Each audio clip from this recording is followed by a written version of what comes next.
गिरिराज जी कौन है? जिन गोवर्धन नाथ की उपासना कराई जा रही कौन है? महाराज जी, त्रेता में जब राम जी सेतु बना रहे तो राम जी ने सारे वानरों से कहा कि चारों दिशाओं में चले जाओ और शिलाओं को लेकर आओ कि 100 योजन के समुद्र पर शिलाओं की आवश्यकता है, सेतु बनाना है। तो सारे वानर चारों दिशाओं में फैल गए, पर भगवान के सेवक अनंत बलवंत श्री हनुमान जी महाराज सीधे हमारे ब्रजमंडल प्रदेश में वृंदावन ब्रज में गोवर्धन नाथ जी आ गए। और जैसे ही आए तो श्री गिरिराज जी को उठाकर ले जाने लगे। जैसे ही उठाने लगे तो गिरिराज जी कहते बोले खबरदार, अगर मुझे ले गए तो श्राप दे दूंगा। हनुमान जी पीछे हो गए। हनुमान जी ने कहा सुनो, हम अपने लिए नहीं ले जा रहे, तो किसके लिए ले जा रहे हैं? बोले राम जी की सेवा में ले जा रहे हैं। जैसे ही कहा राम जी की सेवा में ले जा रहे हैं, आहा, गिरिराज जी प्रसन्न हो गए। हम अभी चलने के लिए राजी हैं, हमको ले चलो, हम राम जी की सेवा में चलो। जैसे ही गिरिराज जी ने कहा कि राम जी की सेवा में चलना है, उसी समय राम जी का संदेश आ गया, जिस वानर ने जहां से शिला उठाई है वहीं छोड़ दो। बोले क्यों?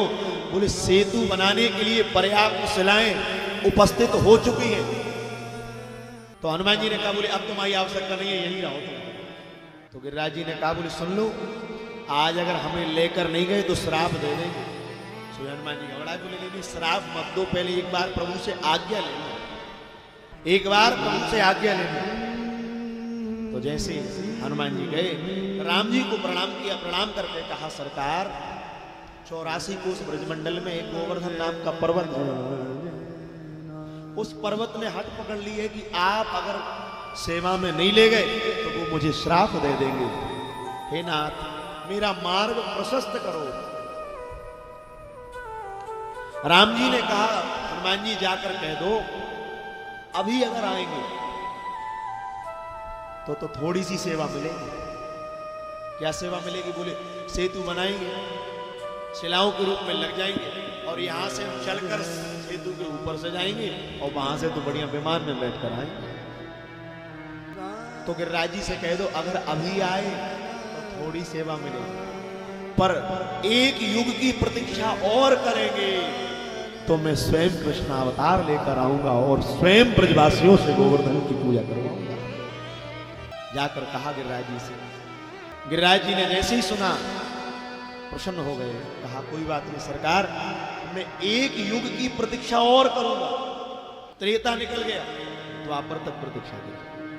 पर हनुमान जी से कहा हे हनुमान जी, राम जी तो जब आएंगे तब आएंगे, पर आप तो ब्रज में रहो।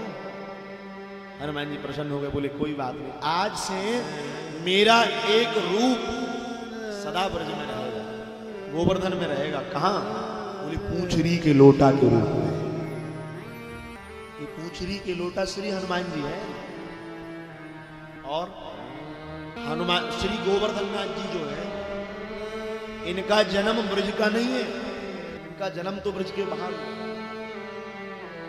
पुराणों में वर्णन आता है ये बाल्य अवस्था से इतने बलशाली थे, इतने बलशाली थे। एक महात्मा आए इनके पिताजी के पास, कहा तुम्हारा पुत्र बहुत बलवान है, बहुत ज्ञानवान है, हम इसको काशी ले जा रहे हैं। तो उन्होंने कहा ले तो जाओ, पर एक बात है। बोले क्या? बोले ये हटी बहुत है, हमारे यहाँ 2 हट प्रसिद्ध हैं, बाल हट और वृद्ध हट। बोले ये बात बात पर हट पकड़ लेता है। तो हनुमान श्री गोवर्धन नाथ जी से कहा, तो उन्होंने कहा पुत्र से पूछो। तो आचार्य प्रवर ने पूछा कि हम आपको काशी ले जा रहे हैं। उन्होंने कहा चलने के लिए तो तैयार हैं, पर हमारी एक शर्त है। बोले क्या शर्त? शर्त ये है कि मार्ग में ले जाकर यहां से उठाकर आप मुझे ले तो जाओगे, पर अगर मार्ग में आपने मुझे कहीं रख दिया तो फिर वहां से आगे नहीं जाएंगे। अब महात्मा ने सोचा बालक है, तो चलते चलते ब्रजमंडल में आकर शरीर का वेग सताने लगा। ना चाहकर भी उन्होंने भूमि पर पधरा दिया। निवृत्त होकर जैसे लौट कर आए, उठाने लगे, गिरिराज जी नहीं उठे। बार बार याचना करी, चलो मैं तुम्हें काशी ले जाने के लिए आया। कहा मैंने आपको पहले ही कहा था एक बार मुझे जहां पकड़ा दोगे वहां से आगे नहीं जाऊंगा।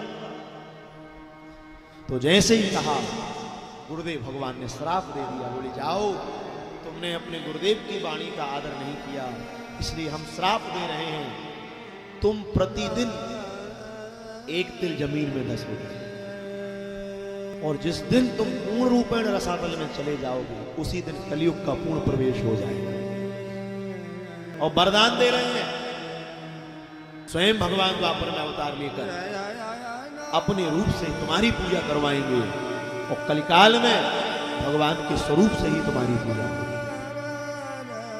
इसलिए आज भी गिरिराज जी एक तिल जमीन में प्रतिदिन जा रहे हैं। हमने महाराज जी से सुना, एक समय ऐसा था कि गिरिराज जी की छाया वृंदावन तक आती थी। पूज्य श्री दादा गुरु जी महाराज श्री भक्तमाली जी कहते थे, हमने बोले खुद अनुभव किया, श्री गोवर्धन नाथ जी का शिखर श्री वृंदावन से दर्शन होता था, पर देखते देखते बोले धीरे धीरे एक तिल जमीन में जा रहे। वही गोवर्धन नाथ जिनकी पूजा स्वयं भगवान करा रहे।